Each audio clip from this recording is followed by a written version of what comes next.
Bienvenidos y bienvenidas a este nuevo episodio de La Faena Editorial. Por aquí Mariana González, la host y fundadora también de Las Marías. Para este nuevo episodio tenemos a Mauro Vargas de la editorial La Plena Noche, que nos acompaña desde Colombia. ¿Cómo estás, Mauro? ¿Bien? Muy bien, súper bien. Muchas gracias por la invitación. Gracias a ti por tu tiempo para hablar no solamente de tu editorial y de ti y del terror, sino también de vez en cuando de Colombia, porque ¿por qué no? Nos puedes contar un poquito de cómo está eso por allá. Ya saben que mi costumbre es no presentarles directamente a las personas que traemos por aquí por La Faena, por eso de no meter la pata. Así que ya le advertí a Mauro que tiene que contarles personalmente quién es. Pero quiero que primero empiece contándonos quién es Mauro profesionalmente hablando. Yo de profesión soy literato. Yo estudié literatura, me gradué por allá en el 2016. También estudié cine, guión de cine y para televisión también. Fue un tecnólogo que hice después de la universidad. Y ya profesionalmente, pues digamos que laboralmente me he desempeñado. En la primera etapa me desempeñé como corrector de estilo, hice algunas cositas y me fui metiendo por el lado de la escritura, digamos que en agencias, ¿no? He trabajado para escritura para sitios web, digamos que he trabajado con redes sociales, he trabajado también en gamificación, diseñando estrategias y contenidos para programas de fidelización gamificados aquí en Colombia, y ahora actualmente pues estoy más en el área de PR. Estoy con una agencia de relacionamiento público, entonces trabajo ya la parte de la comunicación para las marcas, me encargo de los comunicados de prensa, las estrategias de marketing, toda la cosa que tenga que ver con lo creativo.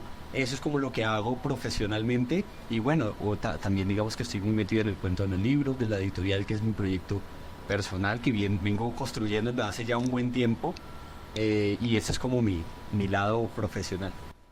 Me alegra que hayas parado ahí, que no nos hayas contado nada de la editorial, porque esa es una de las preguntas que vienen luego.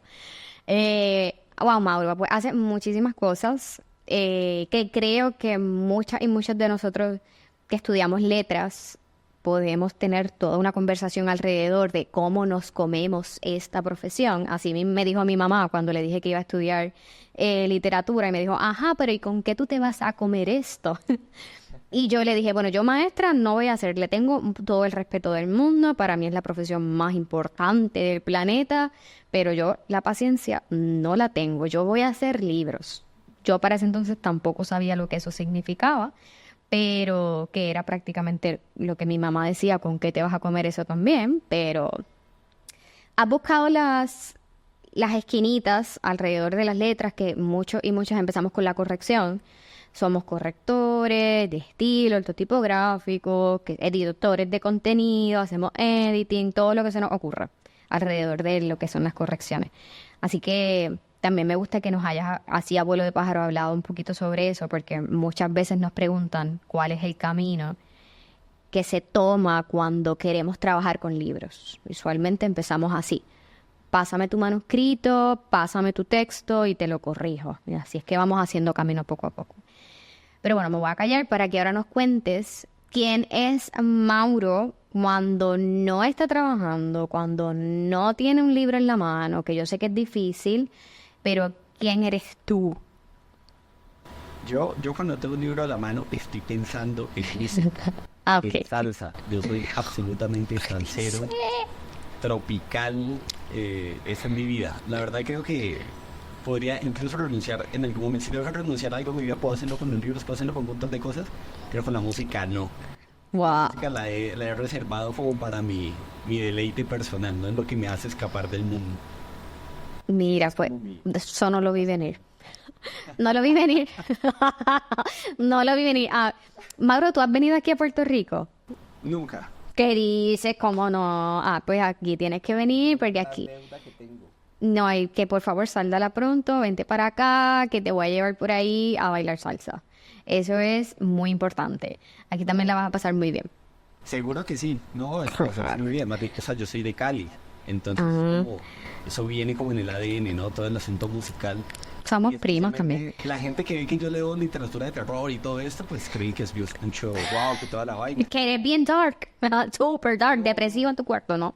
No, ponme a mí las chicas del Can, ponme a mí My Chris, Guau, no lo vimos venir. No lo vimos venir. Me encanta. Rompiendo estereotipos. Siempre me encanta. Guau, pues sí. Me alegra porque siempre pasa, usualmente pasa que cuando hago esta pregunta, incluso cuando yo misma me la hago, digo, ¿qué yo no hago cuando estoy leyendo? Pues escribiendo. O pensando en qué voy a escribir, o pensando en lo que voy a escribir, o pensando en ir a una librería a pasear, tomar café y ver lo que voy a leer. Así que todo usualmente de las personas que hacemos libros y que vivimos del libro, nos asociamos más. Así que bueno, yo también estoy entrándole a la cocina, así que por ahí ya cuando me hagan la pregunta puedo tener un backup plan.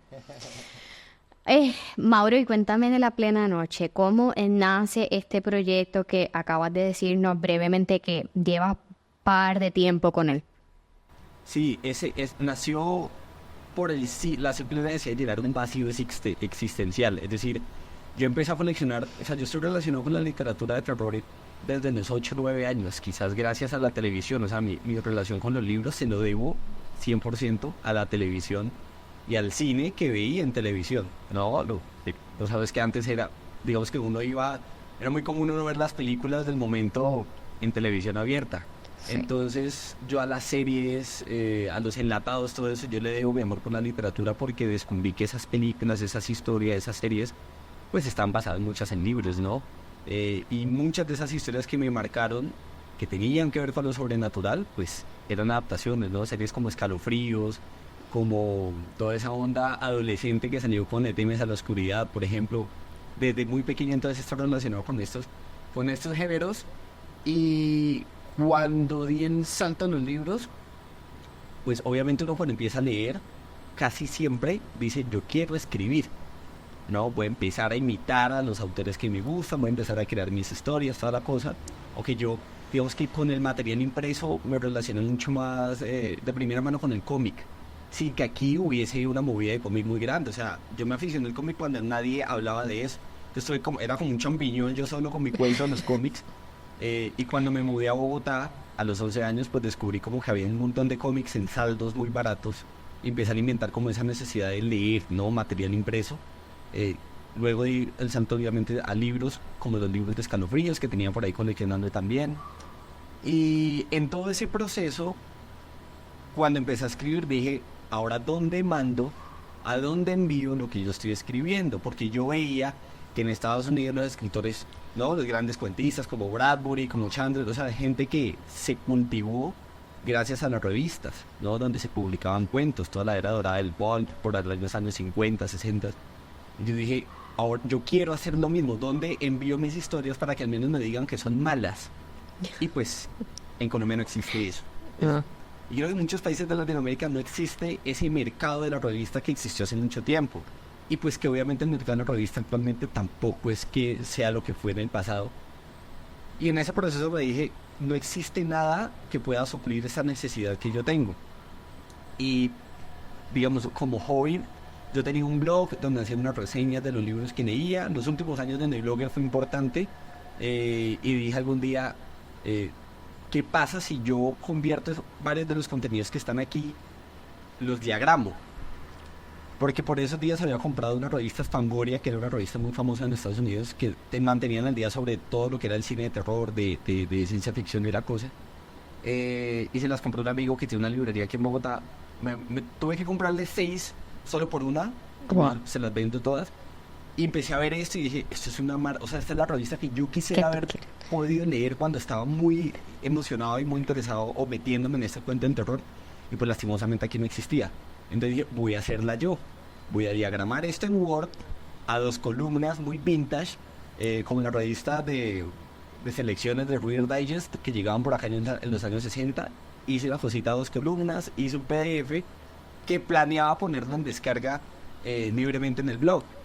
Pero dije, ¿qué pasa si lo imprimo? cogí una impresora que tenía, una impresora de inyección, imprimí un ejemplar, logré paginarlo y saqué 11 copias más. Se las llevé a mi amigo de la librería, les puse que costaban 2.000 pesos, que eso es menos de 50 centavos. Y le dije, pues pongamos eso aquí. Me dijo, esto se vende, me dijo. Y las colocó allí, las exhibió, se vendieron en una semana. A la siguiente semana llevé más, se volvieron a vender. Luego le dijo, saque un segundo número. Y saqué un tercero, un cuarto, un quinto. Era un fanzine, era muy elemental, es decir, lo hacía a blanco y negro, lo grapaba a mano, lo mandaba a cortar en una guillotina por allá en las zonas de las librerías aquí en Bogotá. Y completé 5 números. Luego me di cuenta que sacar una revista mensual es muy difícil, incluso si es cortita. Aunque afortunadamente conté con la ayuda de muchos amigos que escribieron para eso. Y pasado un año, este amigo de la librería, Alejandro, me dijo, saquemos un especial del Diablo, porque era el 6 de junio del 2016. Oh. E hicimos un especial sobre el Diablo, entonces eran artículos que giraban en torno a la figura del Diablo. Y para ese momento lo quería sacar a color, pero no tenía ni impresora a color, no tenía los recursos. Entonces fui y compré papel color rojo, como este que ves aquí. Ah, y lo imprimiste en negro. Qué genial. La gente creía que se impresionó, llamó mucho la atención. Sí. Sacamos unos pines limitados y fue un éxito ese número. Hay gente que todavía lo sigue buscando. Los botoncitos, decimos, ya es de coleccionista. Y de ahí saqué otros 5 números más, completé 10 fanzines.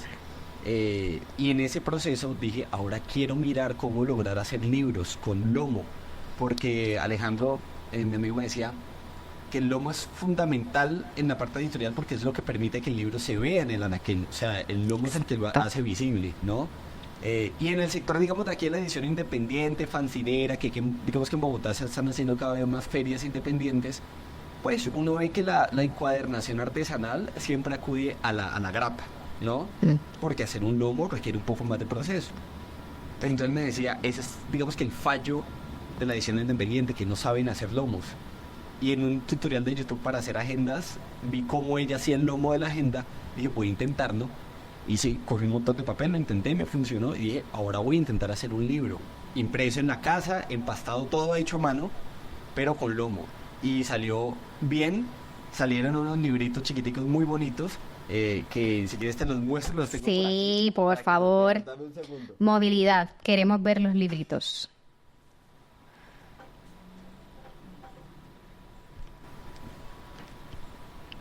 Mira, esto fue puro experimento, de nuevo con papel de color, porque digamos que no conseguía cantidades al por mayor de un solo color, e hicimos esto más, ¿Qué dices? que son libros chiquitos de bolsillo, y esto fue, ¡Qué lindura! y caben en un bolsillo, garantizado. ¿Y todavía lo sigues haciendo? No, ¿Sí, no? no, eso, digamos que hacíamos pocos tirajes, yo hacía unos 100, 120 libros, los vendía. Esto es de colección pura. Sí, la gente los compró y saqué varias copias, saqué 10 en total, 5 títulos como de historias que fueron adaptadas al cine que la gente no sabe que son literatura, ¿no? Como La ventana indiscreta, Los pájaros, Total Recall, que es la de Schwarzenegger, ¿no? Que es un clásico. Sí. Entonces saqué las historias originales, la gente le gustó mucho. Luego saqué otros 5 títulos, incluso uno que escribí con mi amigo de la librería, que es sobre canibalismo, suculento y criminal. Y después de todo este proceso, pues empecé a plantearme hacerlo más profesionalmente. Y eso requiere obviamente como dar el salto a herramientas muy básicas como Word. Todo esto lo hacía en PowerPoint, o sea, todo esto está diseñado en Paint, PowerPoint y Word, o sea... ¡No puede ser! Y nosotros aquí con InDesign. Con Paint. Mira, incluso hicimos algo que tenía forma de féretro para Halloween, de un 6 tenebroso, y tiene fotografías de Halloween. Y mira cómo está cortadito arriba. Como si fuese una lápida. Perdimos un montón de plata con eso porque el que lo cortó se dañó como el 50% de los ejemplares. Pero bueno, digamos que ha sido todo un proceso, ¿no? Persiguiendo ese sueño de satisfacer o darle a los lectores de terror, a los jóvenes o a los nostálgicos, ese material que en Colombia jamás se llegó a publicar. Porque en Colombia lo que es géneros populares, ciencia ficción, literatura policíaca, toda la vida se ninguneó, ¿no? Se le cerró las puertas. porque pues en Colombia y en muchos países de Latinoamérica la literatura siempre ha estado o al servicio del poder o ha sido controlada por una policía del buen gusto, ¿no? Entonces es un tipo de literatura que se tiene que leer y todo lo que es la expresión popular se le cerró las puertas y eso mismo generó pues que hayan esos baches en la lectura, ¿no? Porque la gente del común, el pueblo, la masa, pues cree que leer libros es una cosa para la que uno se tiene que educar, que es solo para gente inteligente, culta, y pues no es así. Entonces era como dar respuesta a esa falencia que tuve cuando estaba enamorado de estos géneros, y en ese proceso pues terminé convirtiendo un hobby en un proyecto editorial que digamos que el ideal es yo dedicarme full time a eso, profesionalizarlo y hacer por esos nuevos escritores y lectores lo que no existía cuando yo estaba entusiasmado por esos géneros. Wow, me encanta todo lo que acabas de contarnos sobre el, los arranques de La Plena Noche. Así también se llamó desde el inicio, La Plena Noche. Mira, el fanzine se llamaba Léase a Plena Noche. Y eso es en homenaje a una antología de Alfred Hitchcock que se llama Cuentos para leer a plena luz. Y del montón de títulos que tuvo mi blog, ninguno me gustaba. Y una vez me puse, cuando iba en el transporte público, me puse como a pensar y dije, voy a hacer algo así. El título es extraño porque es largo y eso no va a funcionar, ¿no? Léase a plena noche. Pero suena como una advertencia, a una invitación, a un desafío de atreverse a leer en la oscuridad. Y a la gente le gusta. Y descubrí... a lo largo de los años la gente no se olvida del nombre. A veces lo dicen mal, o la medianoche, lo que sea, pero de alguna manera genera recordación. Claro. Entonces la editorial lo que hice fue, pues aquí poner la plena noche, L-A plena noche. Y quedó así. Y dije, eso es un extraño, pero es tan extraño que la gente lo recuerda. Y ahí estamos, ha funcionado. Ahora te quiero preguntar exclusivamente sobre el género de terror. Mentira, no. Brinqué una pregunta muy importante que no quiero llegar allá. Porque quiero aprovechar que estamos hablando de la industria editorial para que nos cuentes brevemente sobre cómo la ves en Colombia. Pues ahorita en Colombia está pasando algo muy interesante y es que yo creo que también gracias a internet, gracias a las nuevas maneras de comunicarnos, se ha descentralizado lo que es la oferta editorial, ¿no? Y ha sucedido también en muchos países. En Colombia afortunadamente está pasando, porque antes, digamos, aquí 4 o 5 sellos eran los que manejaban, los que decían que se tenía que leer, y pues digamos que ingresar allá era muy complicado. Ahorita hay mucha oferta de edición independiente, muchas editoriales que trabajan desde nichos o que digamos que le dan una importancia a la parte estética de los libros.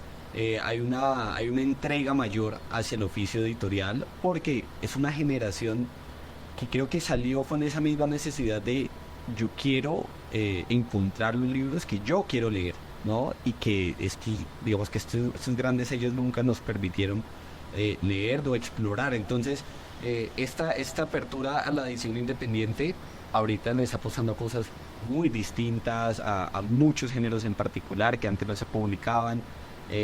Fuimos agregados de ilustración, de trabajo por un lado artesanal o de autor muy interesantes. Ha sido bastante positivo. Las ferias del libro aquí en Bogotá cada vez se diversifican más. Lo que antes eran 4, 5, 6 sellos haciendo un trabajo desde la independencia, pues ahorita ya se necesita un pabellón completo para albergar todas estas apuestas editoriales independientes. Entonces es muy positivo, y de alguna manera incluso han logrado convertirse en el filtro de calidad para aquellos autores que dan el salto a esos grandes sellos multinacionales a los que era antes imposible entrar, ¿no? Sellos como Penguin, como Planeta, ahorita saben y exploran en esta oferta editorial independiente qué está pasando, cuáles son los autores más premiados, más laureados, y empiezan a llevárselos. Entonces, casi que parece como el fútbol, ¿no? Los equipos pequeños están trabajando, se encargan del proceso más arduo, que es descubrir, hacer este proceso de arqueología, de descubrir las nuevas voces, también de desempolvar cosas que se dejaron de editar hace mucho tiempo y empezar a ponerlas de nuevo en la luz, y están permitiendo que estos nuevos autores traspasen las fronteras, y los conozca todo el mundo. Entonces, es algo muy bonito, la verdad. Maravilloso. ¿Y qué reto ha enfrentado La Plena Noche como un proyecto independiente?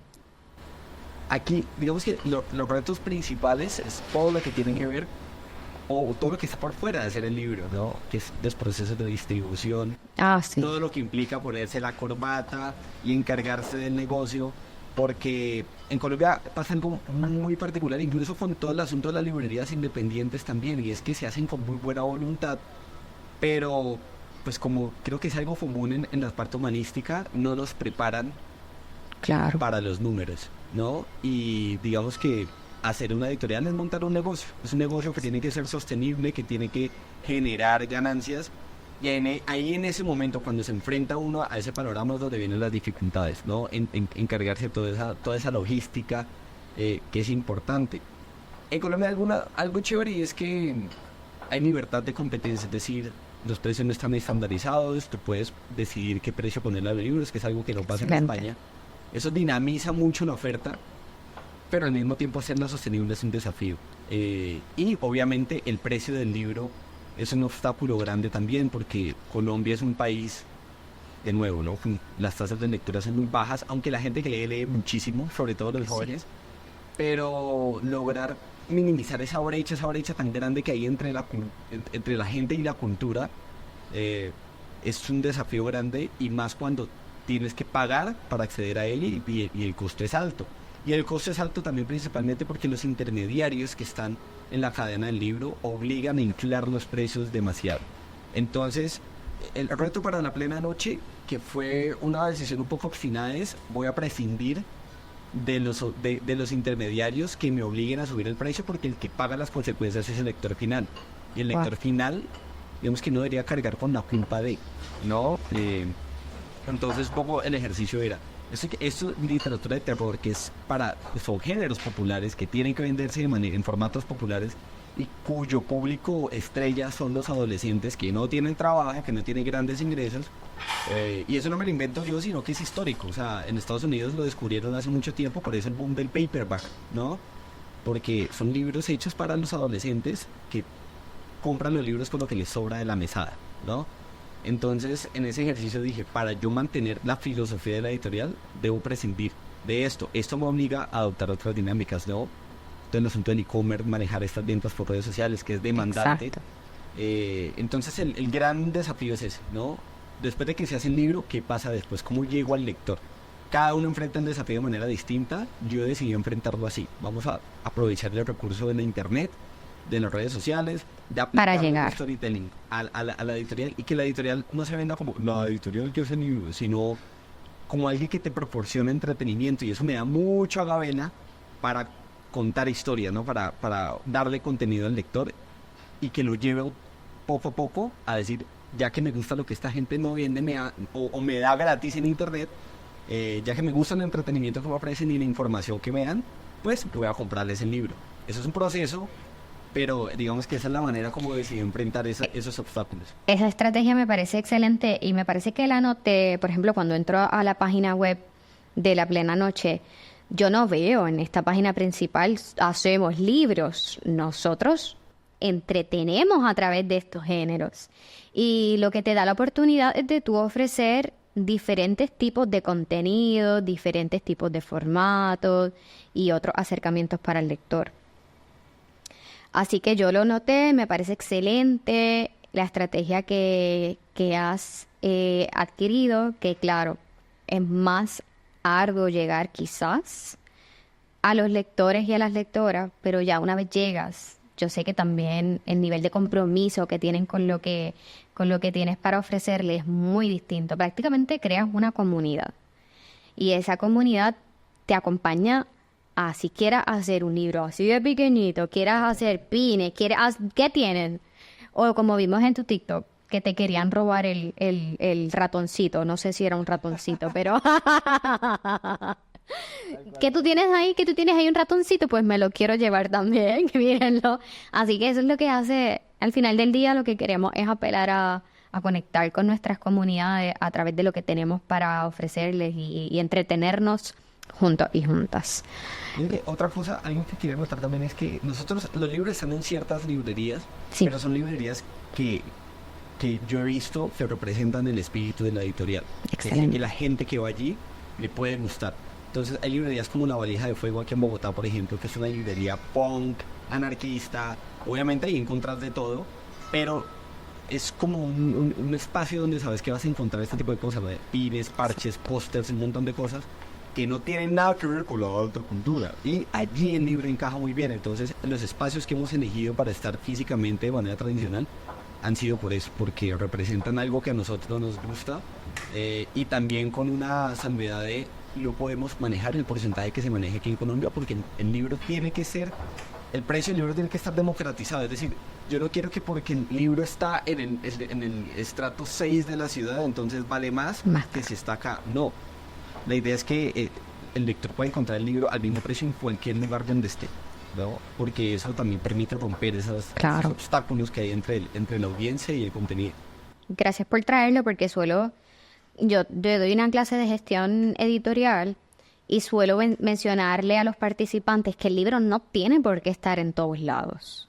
Que si estás empezando en el negocio y estás trabajando solito o solita, tienes que entender que muy posiblemente no vas a poder estar en todos estos lugares y quizás ni te conviene, por como mencionas, encarece el libro, la gestión que significa mantener registro de a dónde yo llevé el libro, ¿verdad? En términos de pagar regalías, además, esta contabilidad también consume tiempo y también significa dinero, así que no hay que estar en todos lados, hay que hacer una investigación para saber en dónde encaja mejor y así potenciar la venta en esos lugares. Yo me acuerdo una vez que cuando todavía era un proyecto de fanzine, un amigo me dijo, oiga, pero déjelo en esta hay una librería que se llama Nubina aquí en Bogotá, ya se acabó en pandemia, pero era una librería muy fancy, ¿no? Obviamente llegabas, te tomabas un café, estaba en un sitio pues como que, y yo le decía, yo no voy a dejar el fanzine allá, primero porque el precio o sea, ellos no van a aceptar una regalía por algo que vale menos de $1, ¿no?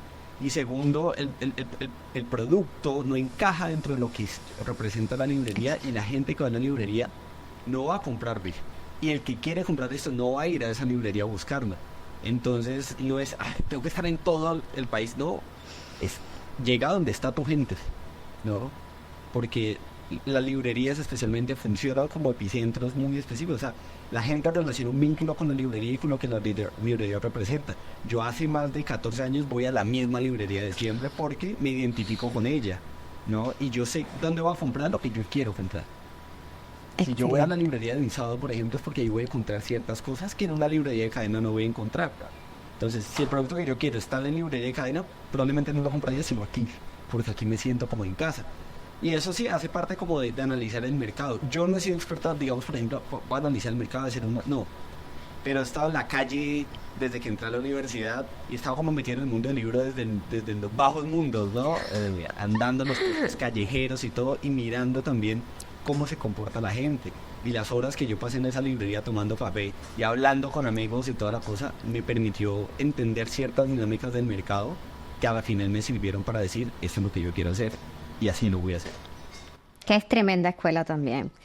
Y también has estado muy, muy metido en el género del terror, que es sobre lo que vamos a hablar ahora.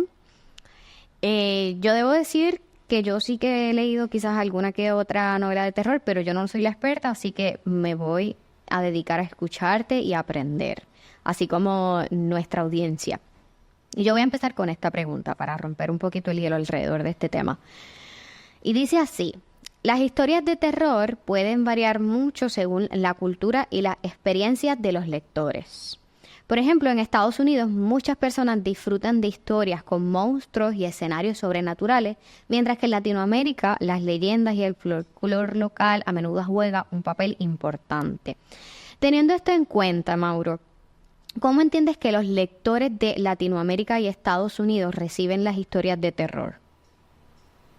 Pues creo que Estados Unidos ha sido muy inteligente porque ha internacionalizado su cultura. Ha hecho de su cultura local una cultura mundial, obviamente porque han sido los que han gobernado y en medios de entretenimiento masivos, ¿no? Entonces, de alguna manera, gracias al cine y la televisión, nosotros podemos entender cuáles son las dinámicas de un suburbio norteamericano, ¿no? Podemos ver Poltergeist y nos va a parecer algo cotidiano, porque durante décadas Estados Unidos se ha encargado de mostrarle al mundo cómo es su cultura propia y lo vemos como algo universal, ¿no? Latinoamérica es un poco más difícil porque aquí no hemos podido hacer eso que ellos hicieron durante tanto tiempo, y es vamos a tomar los recursos de nuestra cultura y transformarlos en ficción para crear arquetipos, para crear géneros, subgéneros, para crear esquemas de cómo funcionan ciertas historias.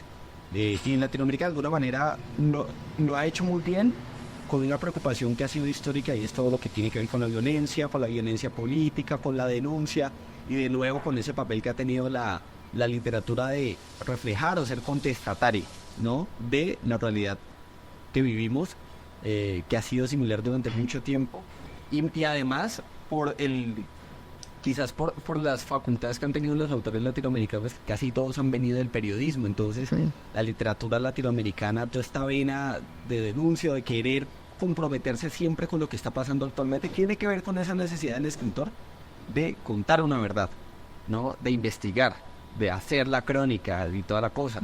Como Gabriel García Márquez, toda la vida fue periodista, Héctor Abad Faciolín ha sido periodista, Piedad Bonet ha sido periodista. O sea, los grandes autores de Latinoamérica y Colombia especialmente han pasado por el periodismo y han tenido que llevar a cuestas esa responsabilidad que la ficción no debe tener, ¿cierto? Y viene del terror y este tipo de cosas. Entonces, digamos que sí estamos como en universos muy distintos. Ahora, ¿cómo funciona el terror en ese sentido? No, digamos que como lo vemos a través del cine, no podemos percibir qué función cumple el terror en la ficción. Y Estados Unidos lo ha hecho de manera, digamos que el terror de Estados Unidos ha funcionado como una metáfora de sus preocupaciones inmediatas. Si ves, cada década del terror norteamericano tiene que ver con algo que está pasando en ese país. Toda la fiebre, por ejemplo, de las películas de ovnis, de insectos gigantes, toda esa era atómica del cine de terror tiene que ver con todo este problema de Hiroshima, ¿no?, y toda la vaina. O sea, la bomba atómica era la preocupación de ellos y el cine empezó a reflejar eso. Cuando viene la guerra de Vietnam, por ejemplo, genera otro tipo de contenido también, donde se pone de moda todo lo que es el slasher, o sea, el asunto de la mutilación, de tener el cuerpo cercenado, ¿no?, de llegar con secuelas a tu país, y de un fracaso además gigante de ese país en esa vaina. Genera otro tipo de terror. Los 80 generan otro tipo de terror también, y mediado por la paranoia, pues, de Estados Unidos, que siempre ha creído que la gente quiere matarles, ¿no? Todas las décadas hay alguien que les quiere matar. Si no son los soviéticos, entonces son los en Oriente; si no es Oriente, entonces en Latinoamérica; si no es Latinoamérica. Y el terror ha estado representando siempre esos temores de ellos, ¿sí? En Latinoamérica no se ha hecho esa labor. Y ahí es donde empieza la pregunta de, entonces, ¿qué es lo que nos atemoriza a nosotros? O esto, ¿cómo se puede capitalizar en el sentido de historias sobrenaturales o historias de fantasmas o lo que sea? Entonces estamos muy, muy diferentes. Entonces, claro, nosotros estamos acostumbrados que el terror es los monstruos que a los gringos asustan. Exacto. Eso es lo que nosotros entendemos como el vampiro. ¿Por qué el vampiro? Porque como Estados Unidos antes tenía miedo del que estaba afuera, ¿no?, el de afuera, el que me viene a hacer daño, entonces los monstruos son gente que viven en Transilvania, gente que vive en universos que son totalmente ajenos para ellos. Y nosotros entendemos como que el terror es eso. ¿Qué ha pasado en Latinoamérica? Que hemos pretendido escribir estos géneros viendo cine. Y el problema de eso es que el terror, que es un asunto metafísico, para que te mueva, para que te ponga en desequilibrio, para que te cuestiones sobre lo que es la vida y la muerte, no puede estar basado en un contenido transformado en cine. Tiene que estar basado en experiencias de tu entorno. Pero pues los escritores, y me incluyo yo cuando escribí toda la cosa, pues nuestra academia es Hollywood, ¿no? El exterior. Vamos a hacer una historia de zombies, pero ambientada en Colombia. Y no va a funcionar, sencillamente porque no hay manera de darle explicación a un holocausto zombie, por ejemplo, con un laboratorio que se explotó, porque aquí en Colombia no sucede eso. Aquí hay un laboratorio donde hay un químico que se pueda explotar y generar un holocausto zombie.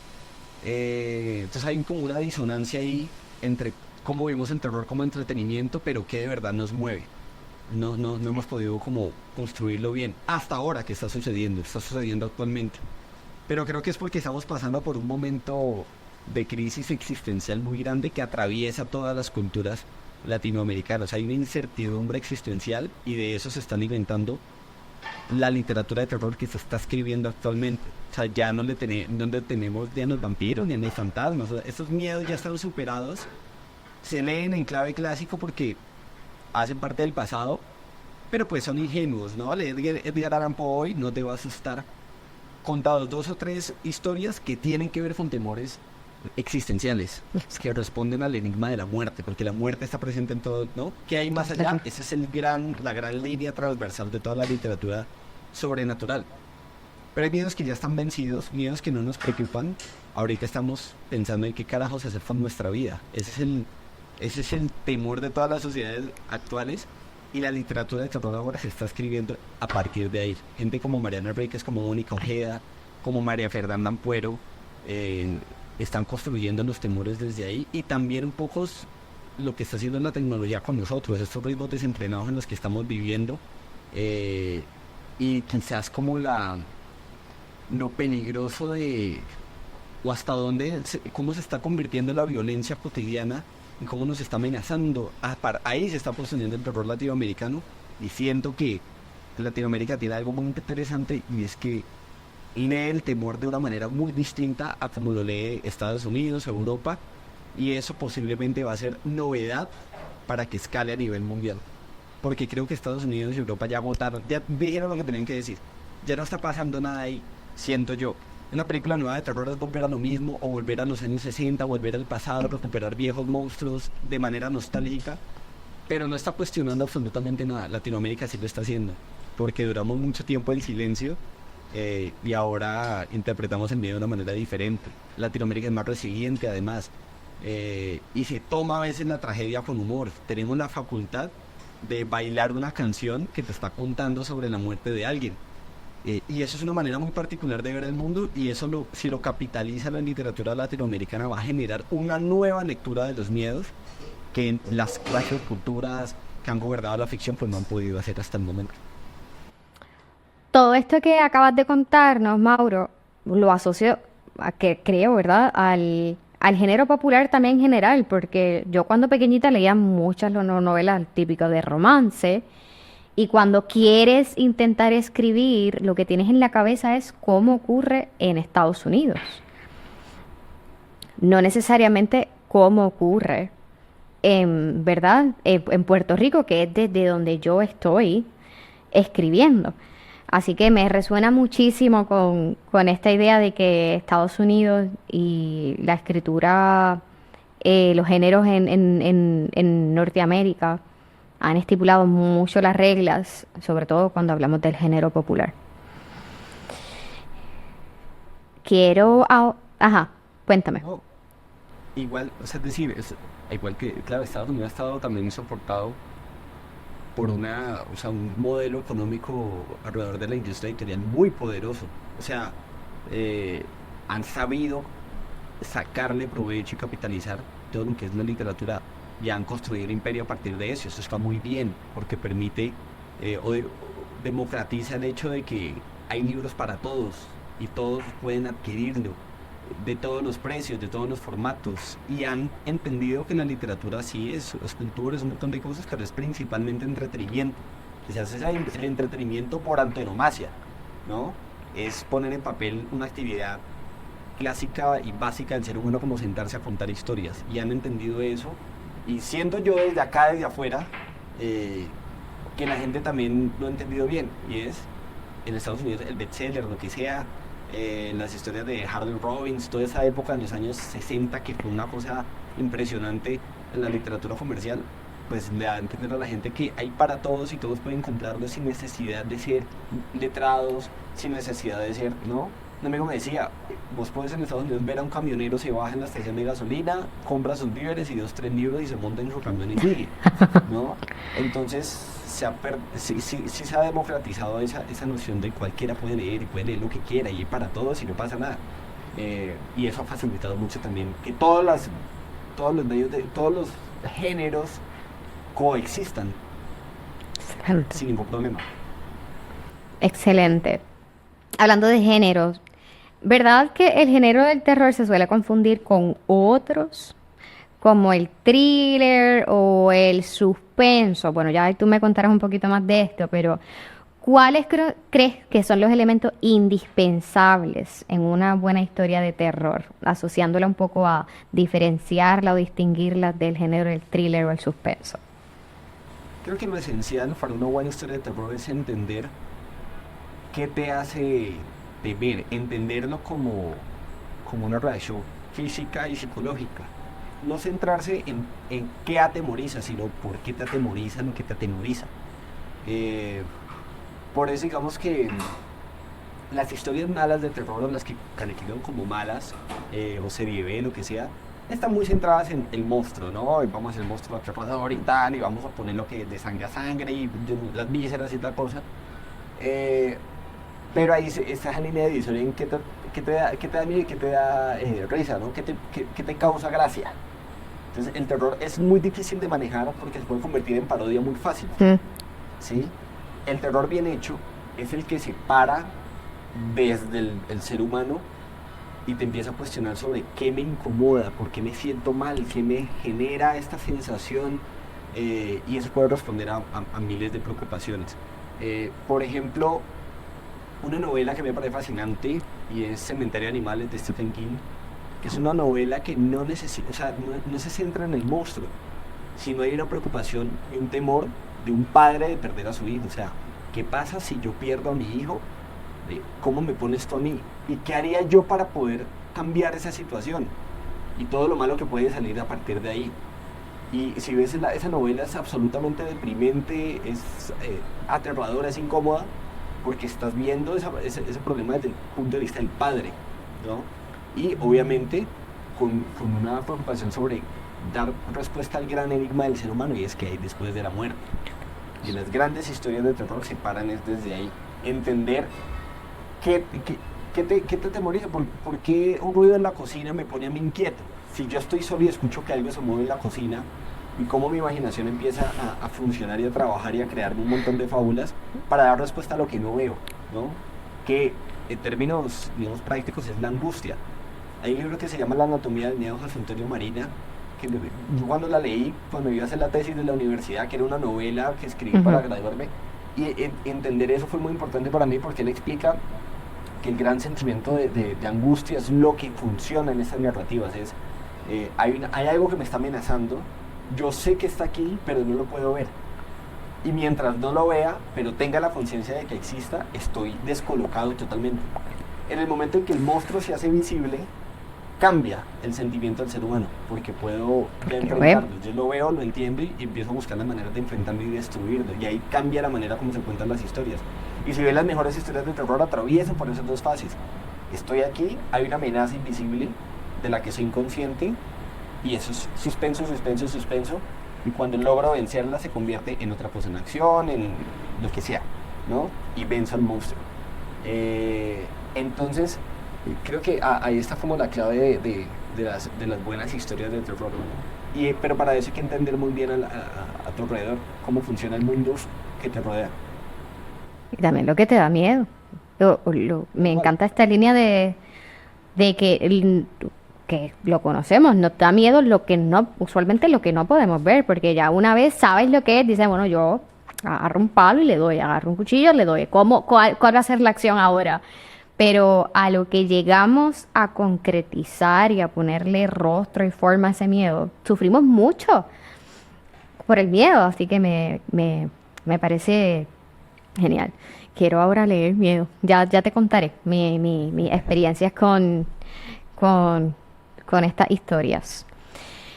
Quiero preguntarte, voy a atarlo a esto que estamos diciendo.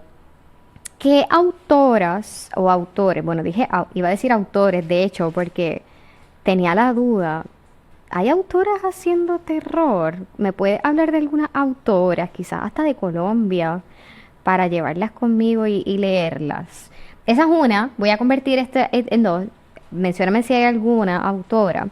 Pero también cuéntame qué autor o qué autora has leído últimamente que te han sorprendido dentro de este género del terror. Ok. Eh, ya, en Colombia no hay como muchas chicas escribiendo. Sé que hay muchas lectoras y sé que están escribiendo, pero están escribiendo géneros que coquetean con lo terrorífico, pero está más como hacia la fantasía oscura. ¿Ves? Ok. Pero quizás yo creo que las autoras que más fuerte están trabajando eso vienen de Argentina, como Samantha Mm, Schweblin, sí, eso he visto. como Mariana Mariana Enríquez, Enríquez. y María Fernanda Puero, Mónica Ojea. Y son en este momento como las más fuertes que de manera frontal te dicen esto encaja fácilmente en la categoría de terror, de lo Exacto. sobrenatural, lo que te descoloca. De ahí para allá son como ya lecturas muy...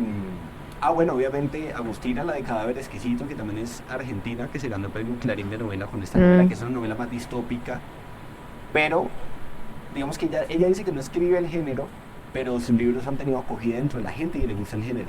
Y eso sería algo maravilloso y es que ha sido un éxito a nivel mundial. Eso no pasaba hace mucho tiempo con un autor de género latinoamericano. ah, Entonces, y ellas de alguna manera están conformando, yo debería decirle un boom. Ellas odian también que se le diga boom. sí. Pero bueno, son las caras más visibles y todas estas chicas son las que están llevando a cuestas lo que podría llegar hacia la nueva literatura de terror latinoamericana. Cosa que me parece fantástica, porque los hombres no pudieron hacer un carajo antes, o sea, no supieron cómo, no supieron. Les quedó grande, estas chicas sí lo están logrando y han sabido leer la realidad de una manera mucho más perspicaz, que es lo que se necesita para reflejar los temores actuales. Entonces, y son las que yo he leído, porque obviamente son los rostros más visibles, Ujú. aunque sí tengo la misión de empezar a mirar lo que esté en el underground, porque sé que hay chicas que están escribiendo. Pero es algo extraño que sucede con las escritoras y es que es difícil encontrarlas. Desde que tengo el fanzine y habría convocatorias públicas para que enviaran cuentos, yo creo que el 10% a lo que llegaba era escrito por mujeres. No sé por qué sucede ¿Qué eso. dice? No sé por qué. Incluso en este número que fue el especial de Stephen King, que fue con el que volvimos a la vida lo de la revista, me dijo uno de los escritores que participó ahí que le había parecido particular que no hubiesen mujeres en el especial. Y le dije, a mí también me parece particular,